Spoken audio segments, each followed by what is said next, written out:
Today I'm talking about the Instant Pot. Now the Instant Pot is a relatively new kitchen gadget, but when I learned how quickly Instant Pots can cook food, I couldn't wait to order one.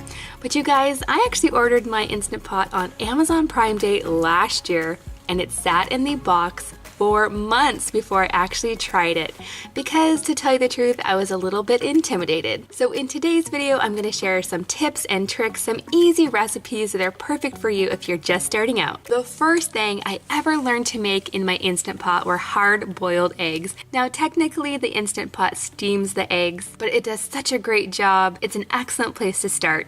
The first thing you have to do is insert your steam rack, and this should come with your Instant Pot. Next, you're going to pour just 1 cup of water into the bottom, and then place your eggs on top of the rack, and you can put as many as you want. Next, you're going to place your lid on and twist it into place. So far, so good. Next, you're going to want to make sure your vent on the top is closed. This is really important. There's a venting side and a sealing side. Make sure it is sealed. Next, you're going to push the manual button, and then you could enter anywhere between 3 to 5 minutes. 3 minutes if you like a soft-boiled egg, and 5 minutes if you like it cooked all the way through without overcooking.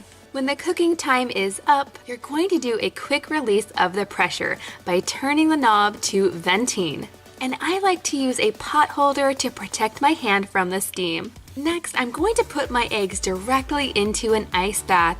This is going to make sure that they don't overcook, and it's going to help make them peel so easily.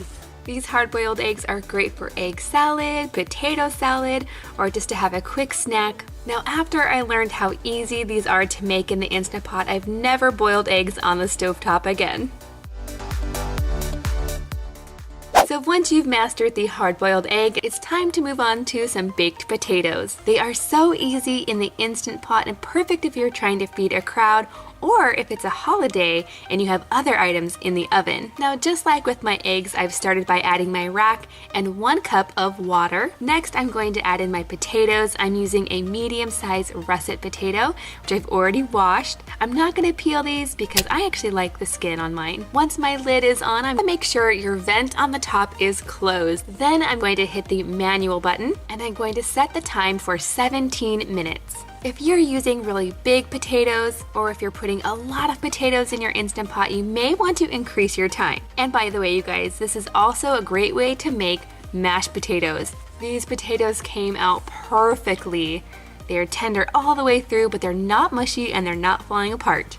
The only hard part about these potatoes is deciding what to put on them. For me, I like a little bit of salt and pepper, sour cream, and some green onion. Super easy, but super delicious.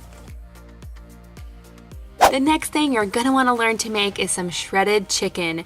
Having shredded chicken on hand is such a lifesaver. You can throw it into so many dishes, and the Instant Pot does it beautifully. And you don't even have to defrost the chicken first. You can totally put it in frozen if you'd like. It will take a little bit longer, but not much. For this, I'm not using my rack at all. I'm placing my chicken directly into the pot.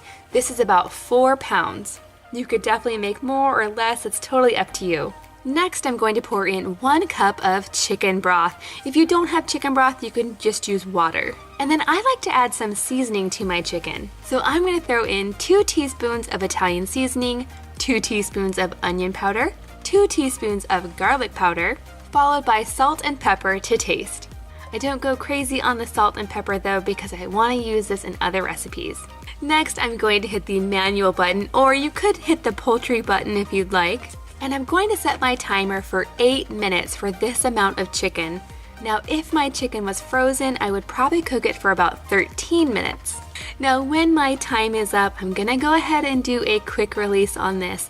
And I do that because I don't want my chicken to dry out. If I let the steam naturally release, my chicken can become dry. As you can see, this chicken just shreds apart so easily. You can just throw it into any recipe you want, or you can even freeze it and have it on hand when you need it. Next up, we're going to make Mississippi pot roast. Now, normally this takes all day if you want to cook it in the slow cooker, but in the Instant Pot, you can make it in about an hour. And I'm going to start by hitting the saute button on my Instant Pot. I'm gonna add a couple of tablespoons of olive oil to the bottom of my pot. And then I'm going to add in my beef, 2 pieces at a time. I don't want to overcrowd them. Browning them on all sides is going to give it a delicious flavor. When the beef is all nice and browned, I'm going to go ahead and turn off the Instant Pot. Then I'm going to throw in 1 packet of ranch powder, followed by 1 packet of brown gravy. Now I'm actually going to use a gluten-free one, but you can use any kind you like. Now just like when you do any Instant Pot cooking, you're going to want some liquid in there.